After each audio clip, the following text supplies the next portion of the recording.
Welcome back to another episode of Let's Talk Boxing. I'm LB. And I'm Letti. So yeah, let's go ahead and get into it. All right, so we had Jermell Charlo versus Brian Castano.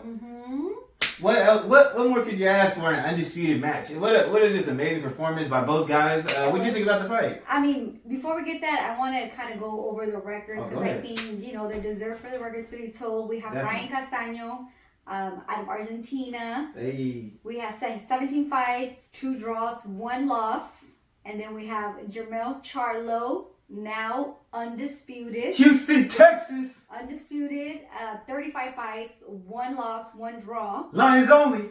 But again, undisputed. Undisputed. That was an amazing fight. Man. And I mean, I got a lot of notes from this fight that I want to go over. Oh, okay. But what do you think of it? Man, this fight was amazing. We've been waiting for this fight a long time. Jermell Charlo, he's always exciting, whether inside and outside of the ring. Last time they gave us a great fight, great matchup, and it was a draw. So I'm glad that we were able to get this fight again and get a clear-cut winner. It was just amazing. The atmosphere was good. It was cool to see Jermell Charlo come with the American flag. American flag. Well, I mean, I got to say, I don't know about the first fight being so great for me because their first matchup, the first fight, it was not at all what I expected. Again, I was a little frustrated with Charlo with how he was fighting. But I'm glad that the second fight was a clean cut and we know who won for sure. Yeah, definitely. The fight, so let's kind of get into the fight. If you didn't watch our predictions, I suggest you do because my prediction was pretty close. We think we did a good job. So I predicted a KO under 10. The KO ended up coming in the 10th round. But it's pretty spot on. When you look at the fight, you can definitely see the adjustments that Jermell Charlo made. Oh yeah. In the first fight, he was kind of standing in the same place. He definitely used the ring more, and he definitely let his hands go. He let his hands go the whole time. And that jab, he kept jabbing throughout the whole fight. Yep. I think that was the biggest difference I seen from the first round. Like you said, how he was moving around and using the shit out of his jab. And also from the first fight, it looked like the uppercut was kind of open. I predicted that he would be successful in the uppercut, and he was landing the uppercut. That was one of his punches, along with that nasty left hook that we always talk about. And we knew it was going to be nasty because we've seen him training with that and hitting the bag with the left hook. Yeah, and he had the same. He was landing the left hook, and that was the punch that hurt him in the first one. So I knew he would still have success with that. I thought that Brian Castano would have made more of a better adjustment in preparing for that because I feel like he was getting hit with that from the beginning all the way through. But the 1-2 was also effective. In Brian Castano, it was a good fight. It was a good fight. It was, but to Castano, I feel like he was getting warmed up a little more towards the end of the rounds, so it didn't give him too much of an advantage throughout the beginning of the fight. It's like the last 30 seconds where he would finally kind of get in and get a few hits. But it was like a little harder for him to get closer. I feel. Yeah, like. I feel like he was because what Jermell Charlo was doing.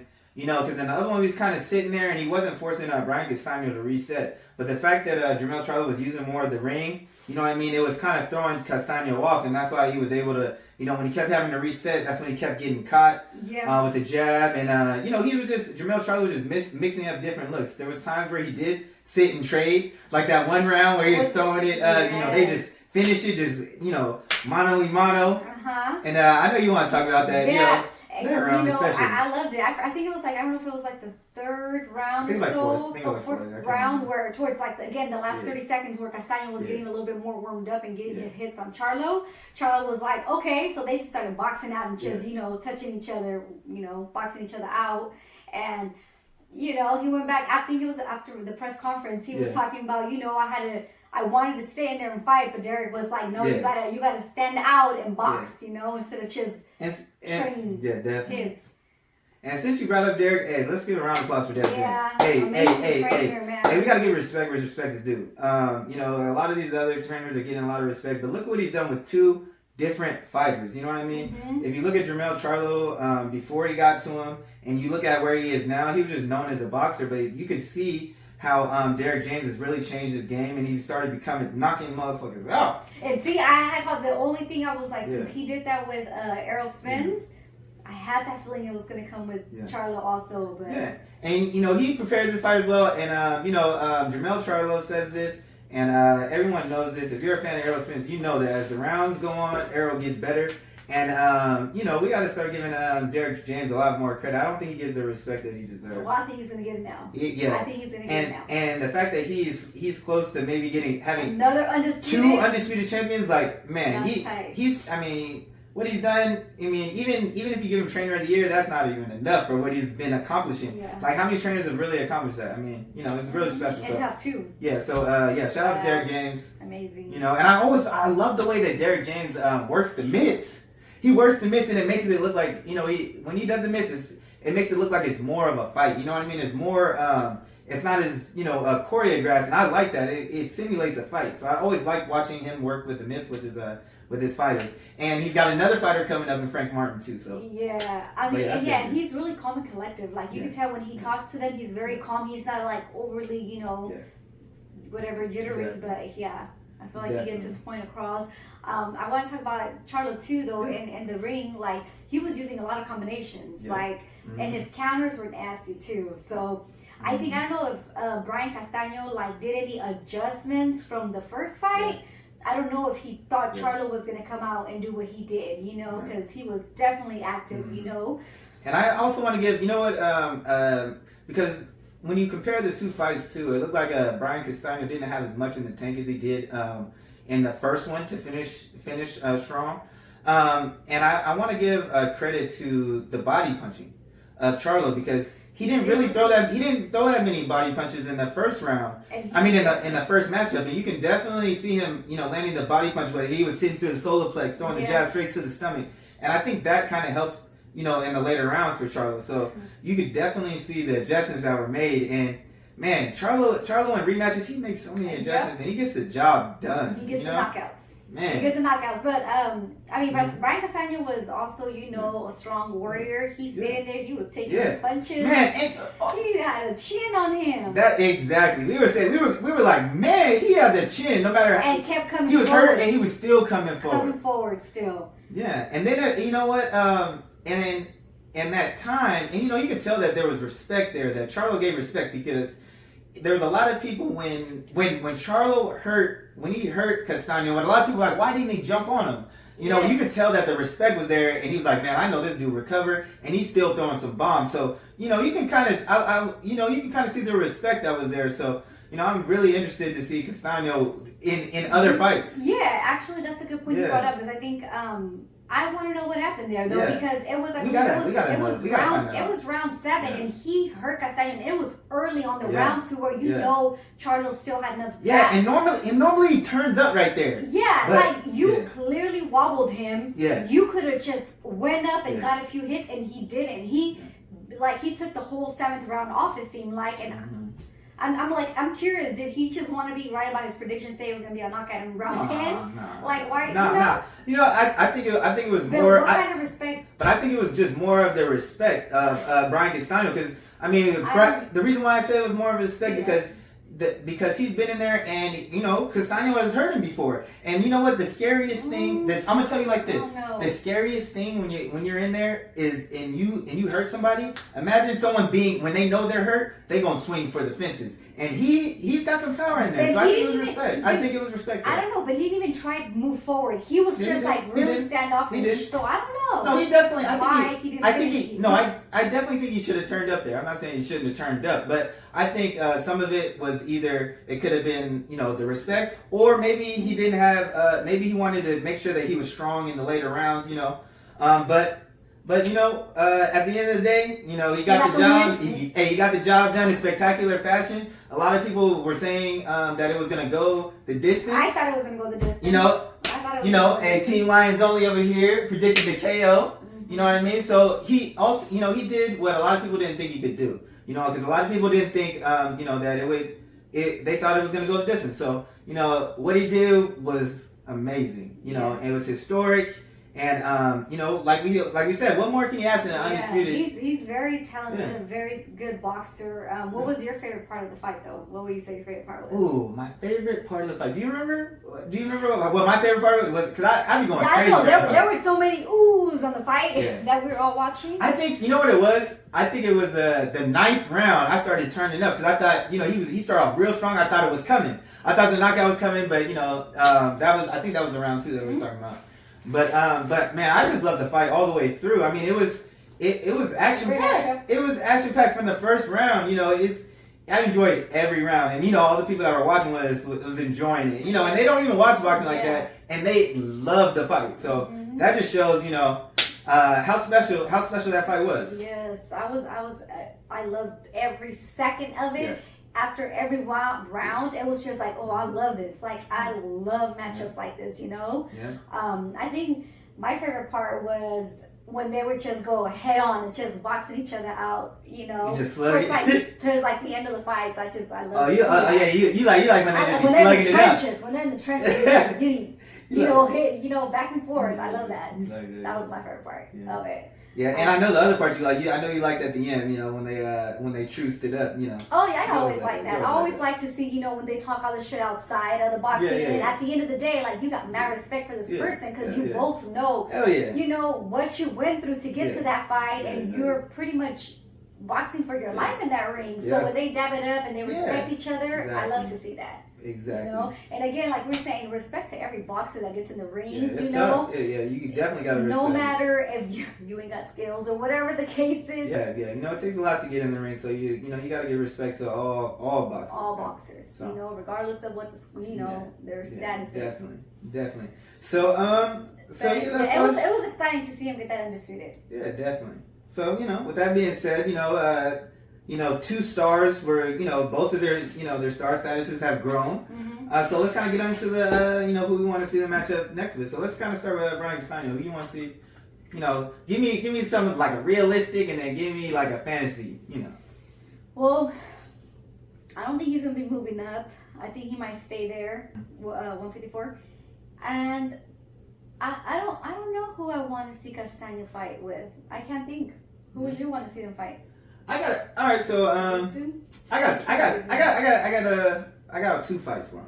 For Castano? Yeah, Castano. I would like to see him in there with Tony Harrison, honestly. It would be the classic matchup of a pressure fighter versus a pure boxer. And I think, whoever style is the best should win. Harrison is a master boxer, but he does struggle. He does struggle with some pressure fighters sometimes, and he tends to lose focus in the later rounds. And Brian Castano, he has great pressure. And he's relentless. He could take a punch. So it'd be interesting to see what style is going to win. Is it going to be the pressure fighter, or is Tony Harrison going to be able to box him? I know it'd be an exciting fight. I think it's a 50-50 fight, and I would love to see it. Yeah, that would be a good matchup. Yeah. So I see that. What's your fantasy? My fantasy fight. So this is my fantasy fight is just pure fantasy. I would like to see. With the style of Brian Castano, I would like to see him fight Sean Porter. Now, hear me out. So in the amateur, Sean Porter, he fought at 175. You know what I mean? And a lot of people always said, "Oh, he's a weight bully." He sucks himself down to 147. So this would be at 154. Both of them have similar styles. Pressure. They both are pressure fighters. They're both like short and compact. You know what I mean? Short and compact. You know what I mean? They both have that. That come forward. Kind of a. And Sean Porter kind of got that Mike Tyson style, but he doesn't really have all that much power. I'd be interested to see if because he moves up, if he'd have more power. And Sean can also box a little bit, so it'd be interesting to see his tape. Is he going to come with his normal Sean Porter pressure, or is it going to be, I'm a little box a little bit more like I was with Ugas. But that's just a fantasy, fantasy fight for me. But Ugas? Yeah, when Sean Porter fought Ugas. You're right. They did. Yeah. So I was like, Ugas, that caught me off guard. Yeah, when he fought Ugas, he just boxed. He boxed more than his more Sean Porter pressure. So that's just a fantasy fight for me. Or what about Errol Spence and Castano? Yeah, see, See, the Errol Spence and Castano, I do like that fight as well. But for that fight to happen, I would want at least Castano to have a belt. You know what I mean? Okay, so I would want that to be for a belt because I see when Errol moves up, he's gonna fight for a belt. Exactly. So it does. You know what I mean? If Castano had a belt, then I'd be like, yeah. So, okay, so let's get to that part. Yeah. So say let's talk about Charlo now. So Charlo, say what's next for him? Is he gonna vacate the belt? You think move up to 160? See, I've been thinking a lot about this because I'm like, what I really think now, I think he's waiting to see what's gonna happen with this with the Errol Spence versus Terrence Crawford. Because I think that it's going to be a thing that, you know, when they move up together. You know what I mean? And so I think because there's so many. Here's the thing, because I know that there's so many good fights at 154, and I know Charlo knows that too. And so like there might be more money in those fights. You know, him fighting either a Tim Tszyu, a Fundora, versus him moving up at 160 and fighting, you know, those guys up there. You know what I mean? So I think he's going to wait to see. You know, how the Undisputed goes with Errol, because if Errol's going to be at 147 fighting Crawford, and you know, if they rematch or if that ends up being a trilogy, I think he'll stay at 154 a little longer, because I think Tim Tszyu, that'll be a good money fight because of Australia and Australian film. But we know how he feels about that. Yeah, we know how he feels about that fight, but you know, it can be made. You know what I mean? Fundora, we know that'll be a good fight. You know, because I mean, the matchup alone will sell. You look at this, you have a giant and you got a power puncher. Can he overcome him? Hey, look here. I know. I was like, I don't know that Fundora deserves that fight yet. You know, because it would be pretty much for undisputed belts if you fight him. See, that's how I was feeling. See, that's how I was kind of feeling too. But when you think about it, because if let's say Lubin would have won that fight, we wouldn't have been saying that because Lubin had been fighting his way up. You know what I mean? But it just so happens that Fundora beat him, so we kind of got to give him that. You know, that opportunity. You see what I'm saying? He beat Lubin. You know what I mean? And Lubin had fought his way up. So I mean, you know, I think that you know, it's deserving. You know, and he's the mandatory. But you know what I'm saying? Like I'm saying, there's so many fights at 154 that can be made. Yeah. So it's I think he's gonna wait to see what happens in Undisputed. Who do you want to see Charlo fight? I mean, I don't know. Or a fantasy fight. What about that golden boy dude over there? I would love to see Munguia. I think if he goes up, I think Charlo actually will move up. I think he is going to move up to 160 because his brother I think is going to move up to 168. So I think if he'll have to vacate the belts, right? If he goes up to 160, then two, Castano has a chance to get those belts back, right? And then I think he goes up to 160. I would love to see the Munguia fight. Yeah, because he didn't fight. They couldn't make the fight happen with Jermell. Then I think the fight should happen with Mel. Yeah. I would love to see it because I feel like Munguia is a pressure fighter for sure, and he could take punches also. So I feel like I really felt like he would put more pressure on him than Castano. Would you rather see that? Would you rather see that fight over the Fundora fight, or you know what I mean? Fundora's just in a fight of the year. I just see that fight selling just to how it looks. You know what I mean? But he's in 157 though, right? 154. Why do I keep saying 157? Yeah, because 147 you combine.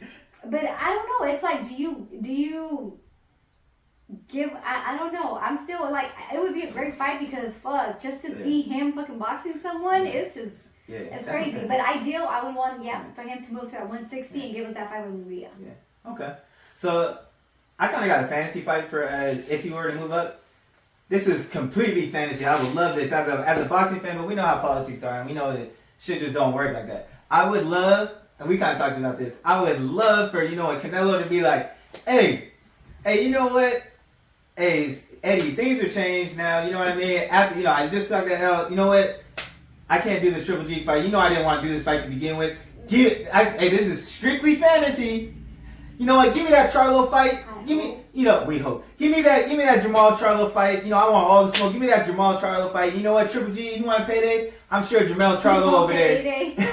Go ahead. What do you say? You want payday? Hey, I'm sure Jermell Charlo and PBC would love to have Triple G over there. And hey, let's just match them up like that. You got Jermell Charlo versus Triple G. And then you got Canelo versus Jermell Charlo. You know what I mean? And no one should be mad, with Jermell Charlo fighting Triple G because he's the same age as Canelo. Yeah, I mean, he's just, I don't know. I feel like I would love to see, of course, I love Canelo and Jermell fight. Yeah, that's the fight I want to see. I want to see that fight next with Canelo. Mm-hmm. I don't know how I feel about Triple G though fighting. Well, I mean, it's just fantasy. Yeah, fantasy, but I don't know. I don't know if that I would be excited to watch that fight. I don't know if I would be so excited to watch Triple G. I know. Yeah, but Triple G. If Triple G is gonna fight, who would you rather see him fight? Would you rather see him fight? No more Canelo. I don't want the Canelo. So then, between the two, who would you rather see? Well, obviously it would be Jermell. Yeah. I don't want to see that Triple G with Canelo. That's out the door. We know you want Triple G to retire. Yeah. That's pretty much what you're saying. He needs to. But if we have to see him fight, which one would you want him to fight? Not Canelo. You gotta choose one. He gonna fight? Well, it would be Mel, of course. So Jermell Charlo, and like I said, I think that would be a good fight because I think it would be good for boxing. Because Triple G, he does have, he does have that more of superstar. He does have that more of the casual audience. People who don't watch boxing as much just because of Triple G's history with HBO and him and Canelo was a big fight. The first one. So so I think it would be good for boxing. And man, if you put Mel on that stage in front of a mic, it would be explosive. See, I think that's the only reasons I feel like I would give that a pass is because it's going to bring more promotion, I guess, for Jermell because he deserves it. He deserves to be known a lot more for the boxing. But I got Mel winning that fight for sure. Yeah, it would definitely be a passing the torch moment, and I think that would do the most for his career. When I look at all the other fights, I think that would do the most for his career at this point.